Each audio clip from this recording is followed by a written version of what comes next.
Hello everyone, welcome back to my channel which is English decode. दोस्तों, आज फिर से एक नई शॉर्ट मोरल स्टोरी लेकर आई हूँ। आज की कहानी बड़ी ही इंटरेस्टिंग है, तो चलिए बिना किसी देरी के शुरू करते हैं। देखिए, सबसे पहले हम देखते हैं हमारी स्टोरी का टाइटल, जो कि है द मैजिकल पॉट। क्या हुआ इसका मतलब? देखिए, मैजिकल का मतलब होता है जादुई और पॉट का मतलब होता है बर्तन या फिर घड़ा, है ना। क्या है कहानी, चलिए देखते हैं।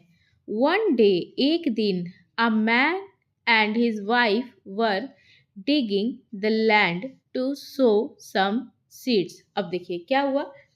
एक दिन एक आदमी और उसकी पत्नी, his wife मतलब उसकी पत्नी, were digging खोद रहे थे। देखिए, डिग करने का मतलब होता है खोदना, DIG। और जब हम इसका V4 बनाते हैं तो DIGGING हो जाता है। तो खोद रहे थे। अब देखिए, खोद रहे थे क्यों? क्योंकि ये जो वाक्य है, ये वाक्य है पास्ट कंटिन्यूअस टेंस का। क्या खोद रहे थे? द लैंड यानी कि जमीन को, टू सो सम सीड्स कुछ बीज बोने के लिए। देखिए, SOW सो का क्या मतलब होता है? सो का मतलब होता है बोना, कुछ बीज, सीड यानी कि बीज। एज दे डग डीप, जैसे वह गड्ढा ज़्यादा खोद रहे थे। देखिए, डग डीप। अब डग का क्या मतलब होता है? डग का मतलब होता है गड्ढा। तो जैसे वह गड्ढा ज़्यादा खोद रहे थे यानी कि डीपली खोद रहे थे, देयर शॉवेल हिट समथिंग, उनका शॉवेल किसी से टकराया। हिट समथिंग मतलब समथिंग से या फिर किसी भी चीज़ से टकराया। शॉवेल का मतलब होता है फवाड़ा, जिससे जमीन खोदी जाती है। दे discovered a large empty copper pot under ground. अब देखिए, दे डिस्कवर, उन्होंने क्या डिस्कवर किया? एक कॉपर पॉट डिस्कवर किया अंडर ग्राउंड यानी कि जमीन के अंदर से। दे पिक्ड इट, पिक मतलब क्या होता है? उठाना।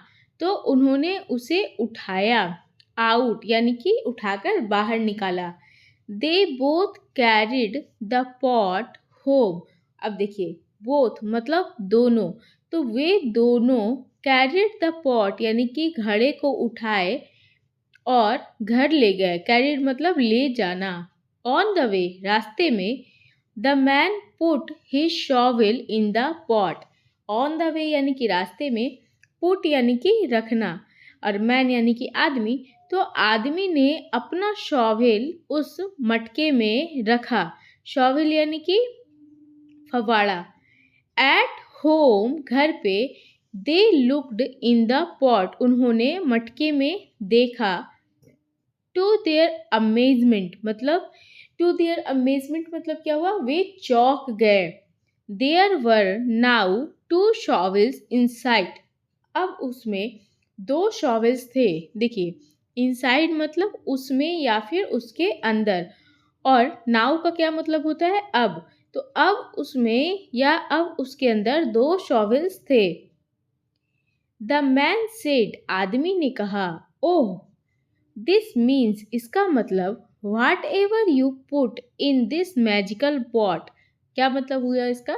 देखिए, वॉट एवर मतलब जो कुछ, तो जो कुछ तुम इस मैजिकल पॉट में डालोगे यानी कि पुट करोगे, it will double by itself, वह अपने आप दोगुना हो जाएगी।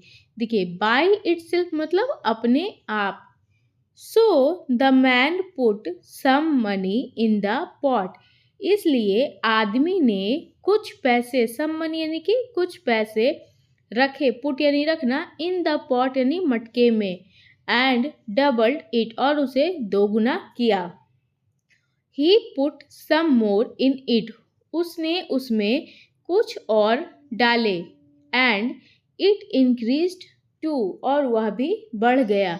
देखिए, इंक्रीज का मतलब होता है बढ़ना और डिक्रीज का मतलब होता है घटना। तो इंक्रीज और डिक्रीज आपस में एंटोनिम्स है। तो इंक्रीज हो गया मतलब बढ़ गया। In such a way the couple now had a lot of money. अब देखिए, इन सच अ वे मतलब इस तरीके से, कपल के पास यानी कि उन जोड़े के पास, वो हस्बैंड और उसकी वाइफ के पास बहुत सारे पैसे थे। अ लॉट ऑफ मनी मतलब बहुत सारे पैसे। Once the greedy wife was taking out money from the pot. अब देखिए, एक बार द ग्रीडी वाइफ मतलब लालची पत्नी वॉज टेकिंग आउट मनी मतलब जब वह बाहर पैसे निकाल रही थी। टेक आउट का क्या मतलब होता है? बाहर निकालना। फ्रॉम द पॉट यानी मटके से। सी स्लिप्ड एंड फेल इनसाइड, वह स्लिप हो गई और अंदर गिर गई।